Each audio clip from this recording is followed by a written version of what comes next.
Dzisiaj druga część wywiadu doktora Gundry z lekarką, która mówi na temat hormonów, na temat tego, że kobiety są inne od mężczyzn. Wczoraj żeśmy mówili, dlaczego kobiety powinny inaczej podchodzić do zdrowia niż mężczyźni. Mówiliśmy też wczoraj w pierwszej części, jak hormony bezpośrednio wpływają i co trzeba jeść, prawda, nasze hormony żeńskie, które oczywiście są inne od hormonów męskich, i co trzeba jeść, kiedy jest więcej progesteronu, co trzeba jeść, kiedy więcej jest estrogenu w naszych organizmach, czyli tak jakby razem z cyklem współpracować.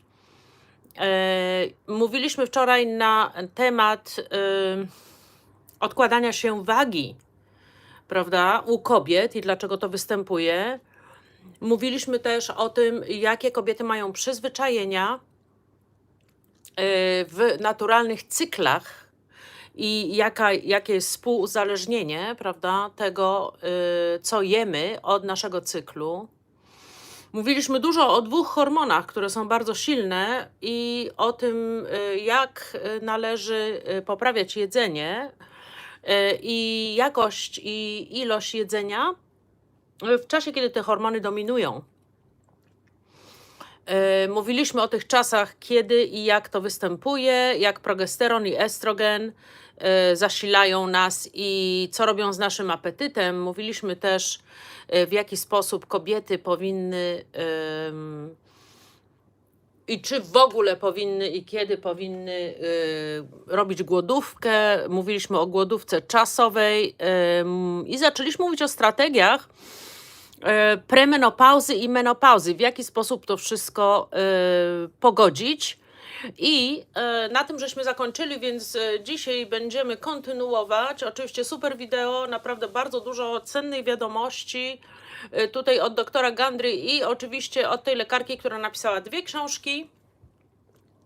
Jedna książka jest na temat tego, w jaki sposób dziewczyny czy kobiety muszą jeść, a druga książka jest na temat, w jaki sposób kobiety czy dziewczyny muszą przeprowadzać głodówki. Bardzo fajne wskazówki i będziemy teraz kontynuować. Oczywiście będą polskie napisy, ja będę komentować i poprawiać tu. Is they've actually pre-digested. Workout doesn't work. Maybe you do coconut kefir yogurt.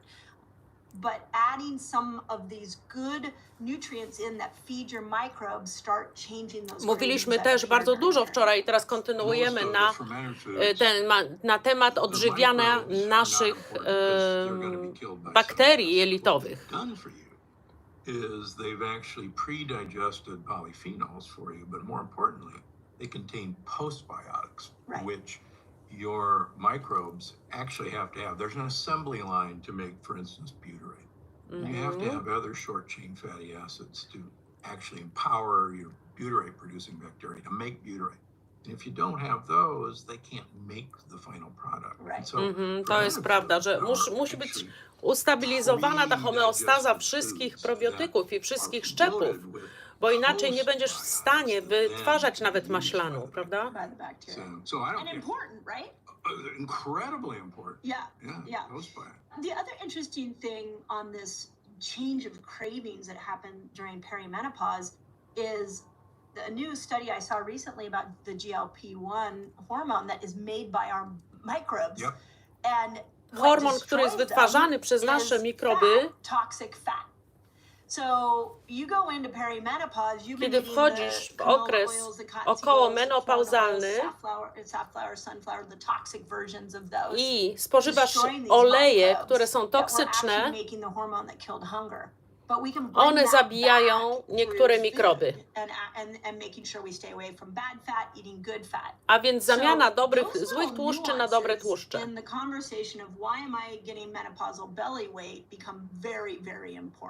All right, let's transition to menopause. I teraz o menopauzie, kontrowersyjny temat, terapia hormonalna. I think it's individual. I think what we have gone from is a cultural hush around menopause where we're like, oh, yeah, she's gone crazy, but nobody talked about that. And then we go into our doctor's office and we were given prescriptions for antidepressants. That was as little as like 2 years ago. Straszne to było, And now taka we're in fala total chaos. dawania tych antydepresantów, And jak to women było are in a normalnie frenzy kobieta w where menopauzie. they're like, everybody's running back to their OBs and they're like, the studies, the influencers, everybody's saying, put me on HRT. HRT to jest hormonalna terapia zastępcza, ale oczywiście bioidentyczne hormony, prawda? So I think two major things on it. One, if you choose to go on those, you do not get a free pass from making lifestyle changes.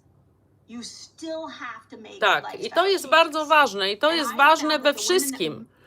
Ja zawsze powtarzam, że nawet jak robisz oczyszczanie wątroby, oczyszczanie jelit, oczyszczanie pasożytów, albo zmieniasz swój tryb życia i oczyszczasz na przykład swoje środowisko, zamieniasz toksyczne perfumy na jakieś naturalne zapachy, toksyczne środki do czyszczenia na naturalne środki do czyszczenia, to jeszcze dodatkowo musisz zmienić swój styl życia, prawda? Bo jeżeli nie zmienisz swojego stylu życia, to rzeczywiście to nic nie da.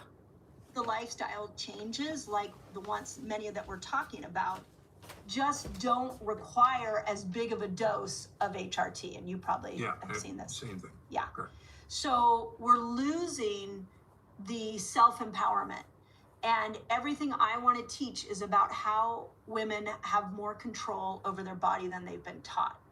And we have to make sure that we don't lose the power of lifestyle in this HRT conversation. And you need a really good doctor that's going to help you personalize this, because there is no one size fits all. I to jest bardzo ważne. Trzeba iść do dobrego lekarza, który to spersonalizuje, dlatego że nie ma czegoś takiego jak jedna rzecz dla wszystkich. To wszystko zależy od tego, jaką ty masz historię chorobową, jaki ty masz metabolizm, jakie ty masz obciążenie toksyczne. Dlatego dobry lekarz może spersonalizować dla ciebie hormonalną terapię zastępczą, oczywiście bioidentyczną, nie sztuczną z fabryki, prawda, na receptę, ale bioidentyczną też na receptę, którą compound pharmacy, czyli apteka specjalna, która się nazywa compound, dla ciebie będzie specjalnie robić, prawda, w zależności od twoich wyników badań. Some women do incredibly well with HRT. I know women who have been suicidal with HRT. To nie jest dla wszystkich. We can't just stand up and say, hey women, time to do HRT, everybody needs to do that. We need to have a nuanced conversation like we're having right now. I follow mostly the European literature on hormone replacement therapy. And I personally think there's probably a 3 to 5 year window of opportunity at menopause to, lack of a better word, safely use bioidentical hormones. Certainly transdermal estrogen, not. Yeah. Please don't anybody swallow estrogen, Yeah. please. You can swallow all the Thank you. progesterone you want. Nie wolno w estrogenu w tabletkach połykać, absolutnie. And my experience with my patients who they're 60 or 65, even 70, and they then start hormone replacement therapy. I have a good friend who's a gynecologist who makes them sign a 20-page document that they are fully aware of the risks that they are taking. Wow. And 20 pages. I've read it. Wow. Wow. For the older person Yeah. that starts late. Yep. And Tak, to jest za yes, późno. there's still- Ja brałam bioidentyczne hormony w wieku 50, but I nawet unfortunately wcześniej. had several women Prawda? who started Nie, late 50, and tak. 45, 50. developed breast cancer or developed ovarian cancer. And I'm not saying there's a cause and effect, Right. but in the retrospectoscope, I actually warned all 3 of these particular women. I said, you just plain Russian roulette, and that's okay, as Right. long as you know. Right. And then they go, yeah, you know, what the heck? You were right. Yeah. I'm just telling you the literature. And Yeah. so I think there is an opportunity, and Yeah. I prescribe it. Yeah. But I think we have, and you're right, it's individual. And Yeah. I assure every one of my patients, and I have lots of super old people that I follow and follow super olds around the world. None of these people were on hormone replacement therapy. None of them. Bingo. right? Yeah. And they seem to do very well. Yeah, bingo. I mean, my 85-year-old mother never did any hormone replacement. Now, she had some osteoporosis, so could that have been, affected? Possibly. Her brain works incredibly well at 85. She is Super. incredibly coherent. Her memory is really sharp. And so I see living examples of women that, because she grew up in the era we didn't do hormone replacement. So again, I'm hoping that the conversation is going to move. Ale też wychowywała się w tej erze, w której nie było tak dużo zanieczyszczeń i tak dużo toksyn, prawda? Dlatego te nasze mamy, które teraz mają 85-90 lat, miały niesamowicie zdrowy start w porównaniu do nas, albo w porównaniu do naszych dzieci, to na pewno, albo naszych wnuków, to już naprawdę okropne. W jaki sposób toksyczny jest świat w tym momencie. You need to know when to do it, so that 3 to 5 year window is really interesting. I would agree with that. And you need to make the lifestyle changes, and you need a doctor that's going to help alter and change the amounts that you're taking, because you're not at 55 supposed to have the same hormone level yet at 35. Oczywiście, thank że you tak. for saying that. And by the way, you're not supposed to have the same bones at 85 as you are when you're 30. Yep. Sorry about that. Yep. Yeah, you're right. You're not supposed to have the same hormone levels. Yep. And we've been remiss Yes. in telling women about Thank you. this. And I have some women, as go into menopause, their brain does not work right. Yeah. And they know it. Yeah. And I'll put them on the lowest dose of transdermal estrogen, almost, the measurements of estrogen in their blood are so microscopic, but they go, boom, that was it. Yep, that's it. I'm fine now. Thank you. Amazing. And I go, that's amazing. You were less than 5 and now you're 10. Yeah. And that's all it needed. And Yeah. I don't need to get you up to an estrogen Right. of 100. Oczywiście to jest Right. wszystko You're zindywidualizowane. fine now. Yeah. Okay. That's your dose. Yeah. That's what we needed to titrate for you. Yes. And you just told me that. I oczywiście dawki, jeżeli pójdziesz do lekarza medycyny funkcjonalnej, który przepisuje hormony bioidentyczne, w Stanach jest to w każdym mieście, znajdziesz pełno takich lekarzy, to oczywiście oni będą to dopasowywać do Twoich wyników badań. I te wyniki badań i te testy będą robione co najmniej co 6 miesięcy. I co 6 miesięcy może się zmieniać dla Ciebie nie tylko ze względu na wyniki badań, ale też ze względu na to, ile masz lat, prawda? Ze względu na to, że jesteś teraz starsza i powinnaś mieć inne rodzaje i inne liczby hormonów, różnych rodzajów hormonów, poziomy, niż jak jesteś młodsza. To jest oczywiście normalne. Także nie można jednej kobiecie dać na cały czas jakiejś tam jednej tabletki hormonalnej terapii zastępczej. To absolutnie nie. Okay, good. Right. I don't need to give you any more. What do you think the 3 to 5 day? What's the 3 to 5 year window? Well, so the European studies, a lot of this was done out of Denmark and Norway. And they looked at when hormone replacement was started. Mm-hmm. And what they found was that there seems to be this window of opportunity where it will probably benefit your heart, probably benefit your bones, and won't increase your risk of cancer. Right. After you leave that window, it actually probably hurts your heart, vascular system, hurts your bones, and increases your risk of cancer. Right. So I'll leave it at that. And What's the again, window? Is it the transition? I think it's the transition. That's I think what it's I- when you, I think, Yeah. like I say, that's how I approach Yeah. my patients. So I think that year doesn't get talked about enough. The one from the time that have your last period until you're deemed menopausal. That is the window that I think hormone replacement would be the most helpful, because now you're really going with the lowest amount of estrogen that you've ever had. Yeah. So now Lisa Mosconi's work, she came out and published a study this summer that showed that the estrogen receptor sites in the brain stay active for 6 years after your last cycle.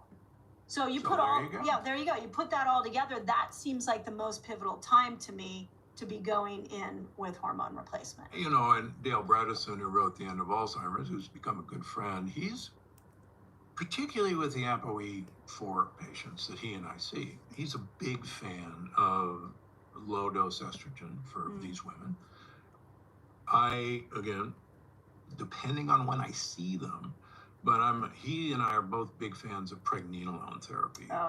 And luckily, despite what we were taught, Pregnenolone for most people is not converted to estrogen or testosterone or progesterone. Pregnenolone to jest taki hormon, który jest takim prekursorem na wszystkie inne hormony, prawda? Więc to jest taki master hormon, super. 5% of women that I put on Pregnenolone make a little bit of estrogen, but most people don't. So even into their 60s, 70s. Oh yeah, 60s, 70s, 80s. And most of us stop making Pregnenolone in the mid 50s. Pretty much stop making it. Interesting. And Dr. Bredesen says the reason he thinks most of us become forgetful as we get older is we no longer make Pregnenolone, and he thinks Pregnenolone is just this miracle hormone for the brain. So then my food brain goes, well, is there anything we can eat or do to get Not really. And the nice thing is Pregnenolone's over the counter. Yes. So you can swallow the dumb stuff. Yes. So most of my female patients, we give them about 50 milligrams of Pregnenolone. Most men need about 100 milligrams. Amazing. And it's amazing. It's just usually, and we follow these levels in people. So we really agree. Great. A lot of people agree with me. Yeah. Nice. I learn from people who disagree with me. Says the man who writes books on paradoxes. The paradox. I can't believe everybody would agree with that. All right. I just actually got an email from an educator from junior high. And it was on kind of a similar subject. She said, I am so distressed with the amount of anxiety, depression, emotional distress in my students. And I am convinced that this is because, among other things, the food they're being fed. And isn't there some way to help this? And I know you talk about this in the book. And can we finish off with that? Ciężko będzie to wszystko zmienić, jeżeli nie zmieni się tego odgórnie, dlatego że niestety agencje regulacyjne cały czas pozwalają na karmienie dzieci toksycznym jedzeniem. Przykładowo w szkołach w Stanach Zjednoczonych duży procent dzieci jest na darmowych lunchach, na darmowych śniadaniach i otrzymuje toksyczne rzeczy, bardzo toksyczne rzeczy, które są nawet zabronione w Kanadzie albo w Europie. Toksyczne barwniki, chemikalia w jedzeniu, prawda? W postaci płatków jakichś tam kukurydzianych, które są kolorowane toksycznymi barwnikami, które nawet są niektóre rakotwórcze, na przykład takie jak czerwony numer 40, prawda? Albo niebieski numer 6. To są rzeczy, które są zabronione wszędzie na świecie, ale w Ameryce jednak tak, więc ciężko będzie zmienić to, jeżeli nie zmieni się coś odgórnie. Dlatego teraz te wybory są takie ważne, ok? Dlatego, że naprawdę powinien być wybrany ten prezydent, który coś zrobi na temat zdrowia. Na temat zdrowia odgórnie, ok? Bo dzieci są chore i to już wszyscy zauważają. We might have to table that one for a hot moment, but what the food system has done to our food is atrocious. Tak, to jest okropne. I believe the female body is actually suffering more than the male body. I oczywiście też, jeżeli kobieta jest w ciąży, przecież ma jakieś niedobory, to dziecko od urodzenia będzie miało problemy. But as you know, it's also destroying the microbiome. Oh, yeah. And so as these toxic foods get like thrown into kids' school lunches. O właśnie, ona o to samo do szkolnych obiadów dla dzieci, prawda? Kompletnie mikroby się niszczą u dzieci i chemikalia.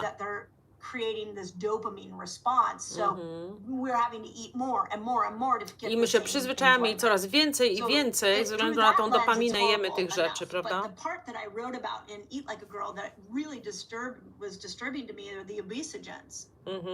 Obisogeny, substancje chemiczne, które powodują to, że dzieci cierpią na otyłość. and the stem cells that were making bone cells now get reprogrammed and make fat cells. Reprogramuje to toksyczne jedzenie komórki macierzyste. Więc komórki macierzyste, które miały na przykład produkować kości, to teraz produkują tłuszcz. Okay? Bo obisogeny to są straszne chemikalia, które są w jedzeniu i tutaj jest problem w Stanach Zjednoczonych najgorszy, prawda? Więc to jest po prostu odgórnie musi być przez nowo wybranego prezydenta to zmienione, okay?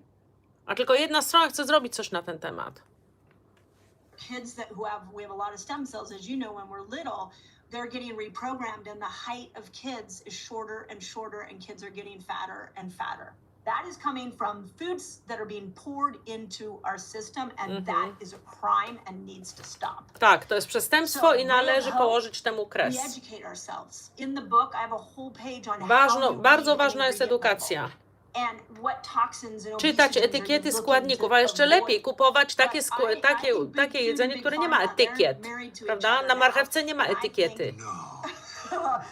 I think that there's no stopping them because profits are so high. Zyski są straszne, dlatego to jako jednostki to naprawdę musimy zdawać sobie sprawę i te dzieci, które otrzymują toksyczne jedzenie w szkołach i które się trują, chociaż my musimy w domu być wyedukowani, żeby chociaż w domu tego toksycznego jedzenia tym dzieciom nie dawać, prawda? Ale to są takie profity niesamowite. Profit na owsiance jest, z tego co wiem, 600-krotny, okay? 600, więc jak włoży kompania $1, to za $1 dostanie $600 produkując owsiankę. Taki jest profit. Czyli oni za wszelką cenę będą ci wpajać, że owsianka jest najzdrowsza i mleko owsiane jest najzdrowsze. I różne nowe przepisy będą. Okay? Owsianka zalana mleczkiem na noc i włóż do lodówki i potem to zjedz albo owsiany pudding albo coś. Okay? Dlatego, że oni zarabiają takie pieniądze 600 razy. Czy ty kiedyś masz taki zarobek, że jak włożysz $10, dostaniesz 6000? No, to jest wspaniały zarobek, więc bardzo ciężko będzie ich zlikwidować. To musi być zrobione odgórnie. Odgórnie.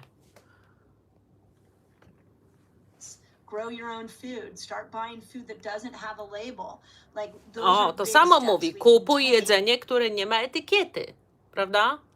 Ale to, że sama swoje jedzenie uprawiaj, to jest bardzo trudne, bo nie wszyscy, którzy mieszkają w dużym mieście, będą uprawiać swoje jedzenie.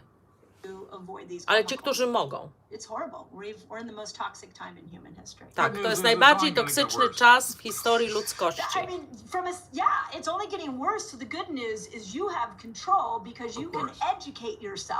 Masz kontrolę taką, że możesz nie tylko herself, nie tylko siebie możesz edukować, ale możesz też edukować innych. Więc możesz innym powiedzieć, prawda? Jakie są toksyny w jedzeniu? W którym jedzeniu są toksyny? Jeżeli znasz kogoś, kto będzie miał małe dziecko, w jaki sposób to dziecko odżywiać od początku, okay? Jak ono zacznie jeść? Czy dawać mu parówki, krakersy i takie rzeczy, czy dawać mu coś innego do jedzenia, prawda? Coś, co będzie bez toksyn, bez toksycznych dodatków. Więc tutaj jest bardzo dużo, jeżeli chodzi o edukację, bo dlatego, że odgórnie nie możemy zrobić tego, co podają w szkołach, prawda? Tego świństwa zlikwidować, chyba że będzie wybrany taki prezydent, który ma na myśli to, żeby było zdrowiej, okay? Czyli odgórnie skasuje tą całą korupcję. Wtedy. I tylko wtedy to się zmieni. Po prostu za dużo zarabiają pieniędzy. I'm going to farmers markets. And that takes more time, but that's where I will go and I will meet the farmer. Tak, jak rozmawiasz z rolnikiem i się pytasz rolnika, skąd on ma i jakie używa pestycydy, czy używa pestycydów, prawda? A few years ago I was lecturing in Phoenix and there was a farmers market near the hotel and I went over there and they had pastured chicken. Nie paszli kurczaki, tylko mieli kurczaki z pastwiska, czyli takie naturalne kurczaki. Nie karmię niczym kur. Oczywiście, że nie, bo one sobie same znajdą jedzenie. You mean I don't feed him anything? They work for me. Yeah, who wants to eat a lazy chicken? Yeah, so that's a great That's been answer. sitting on its butt, Yeah. not working for its food. If you think of the lean mass and the muscle, like Oh, that, yeah. yeah, it's really smart. It's time for the audience question. Excellent. And I want you to take this one because this is right up your alley. Okay, audience question from Jay Stoy 86 on Instagram asks, what foods or beverages are best to Jakie consume pokarmy i during napoje my najlepiej monthly spożywać menstrual podczas period? miesiączki, podczas But she's miesiączkowania? 86. No, this is their handle. Oh, I'm like, wait a second, she's not. I'm really confused. Well, if she's 86 I'm like, and having an wow, issue, we whatever want to you're meet her. Yeah, exactly. Whatever you're doing, just keep doing it. So when we say our monthly cycle, again, we have to break that down. So I think she's meaning when she's actually bleeding. That's what I think. Yeah. So day 1 to day 7, women bleed anywhere from 2 days to 7 days. This is a great time to be more. Ograniczenie spożycia węglowodanów w czasie miesiączkowania. You would be eating meat and you would be eating low glycemic Mięso, warzywa i owoce o niskim indeksie glikemicznym. All of your vegetables, all of your berries. And Jagody. again, I put lists in the book, but I want to see you bring your glucose down. Obniżenie and get poziomu your insulin, glukozy. get really strict. So you get to really indulge in the pre. That's right. Okay, but then, A więc okay, przed cut it off. dostaniem miesiączkowania, oczywiście wtedy inne hormony u nas mają przewagę. Wtedy możemy zwiększyć węglowodany, ale to tylko węgle prawdziwe z natury, prawda, w postaci warzyw. If you bring your carbohydrates up the week before your cycle, what will happen, I've seen this over and over again, is once your period starts, your hunger goes down and it's easier to do more of a keto style diet. It just becomes effortless. Bardzo ciekawe spostrzeżenie. Słuchajcie, jeżeli Wam się podobało, to proszę, byście przesłali to wideo do innych.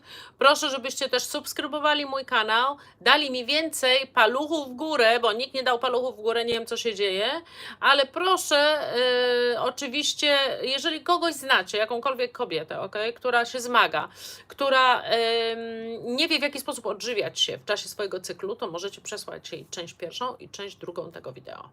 A ja dziękuję Wam i na razie.